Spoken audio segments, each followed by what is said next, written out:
Chairman Markey, for inviting us here today. I want to also thank you and Speaker Pelosi for addressing Power Shift on Saturday night, and for your leadership over the past 30 years on these critical issues. I want to finally recognize the thousands of young people today standing shoulder to shoulder for the largest climate lobby day in U.S. history.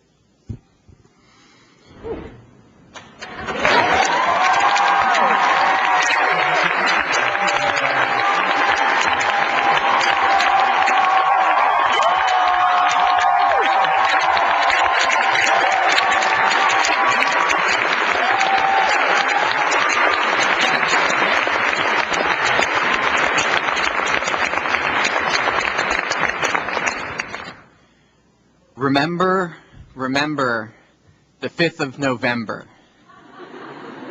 An unstoppable movement has taken root in every school and every community in this nation. A generation has come to Washington today to lead, to be heard, and to find allies in this Congress who are ready to do what is necessary to solve our climate crisis. My name is Billy Parish, and I'm the coordinator of the Energy Action Coalition, a diverse alliance of 46 organizations working to support and strengthen the student and youth clean energy movement in the U.S. and Canada to create change for a clean, efficient, just, and renewable energy future. I've brought with me our coalition's Youth Statement of Principles on Climate and Energy and other supporting documents for the congressional record. We come here today with 3 demands for Congress. 1, create 5 million new jobs through a clean energy corps to weatherize, solarize, rewire, and rebuild this country. Let's put people to work and create green pathways out of poverty. Green jobs now! Green jobs now! Green jobs now! Green jobs now!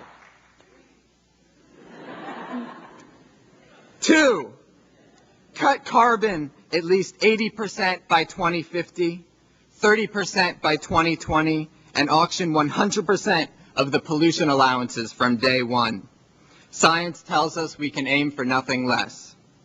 80 by 50, 80 by 50, 80 by 50, 80 by 50. 3, pass an immediate moratorium on the construction of new coal plants.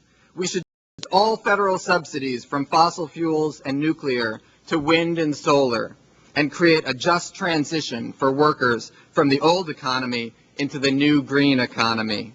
No coal! No new coal! No new coal!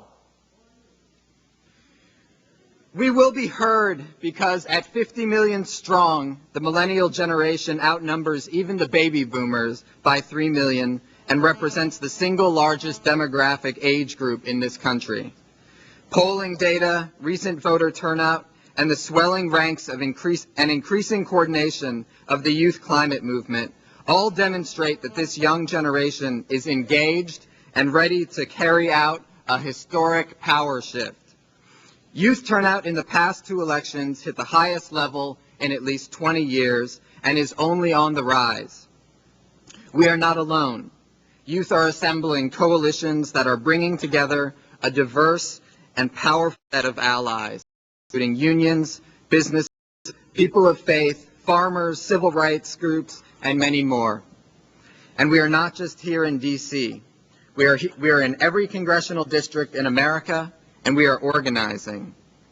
Politicians would be wise to take note. Exactly 1 year from today, we will have a new Congress and a new president. You have 1 year to prove that you are worthy of being our representatives in this government, and if you don't, you will need to look for a new job as millions of young voters throw their support behind more progressive and pro-environment candidates committed to ending the climate crisis and protecting future generations.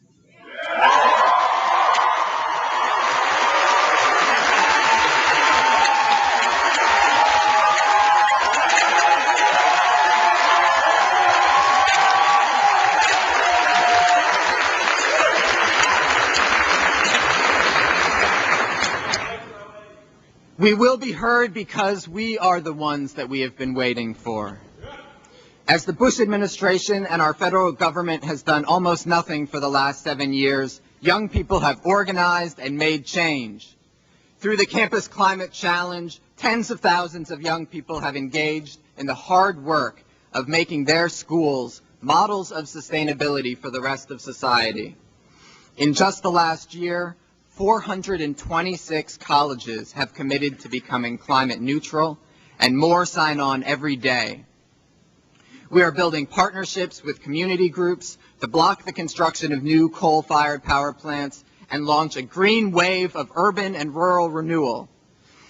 As our government abandoned the people of New Orleans after Hurricane Katrina, tens of thousands of young people dropped everything to serve and rebuild. Over 1,000 of us came to Parish this weekend. Thousands more took part in Step It Up across the country. We are a generation of solutions, but we know we cannot do it alone and have come to seek your help. And we will be heard because we are quite literally fighting for our lives. This can no longer be a political issue. For the survival of our people and our planet, we must put aside partisan politics and come together as humans, as mothers and fathers, sisters and brothers, to heal ourselves and our planet. This is no small task. As Yvonne Peter told us on Saturday night, this is not only an ecological and economic crisis, it is a spiritual and cultural crisis that is centuries old. We must begin the long process of reconciliation with the original peoples of this land, with the people that were brought here against their will, especially those from Africa, and all the people who are poorly served by our society. We cannot sacrifice communities for our overconsumption today, not only because it is wrong for those communities today, but because we will be sacrificing the basis of life for our children and future generations. I'm 26 years old and about to become a father. I implore the members of this 110th Congress to hear our demands, but I ask that you hear them not only as politicians, but also as mothers and fathers, sisters and brothers. We can do this if we work together, but we must begin today. Jobs now! Green jobs now! Green jobs now! 80 by 50! 80 by 50! 80 by 50! 80 by 50! No coal! No new coal! No new coal! Thank you.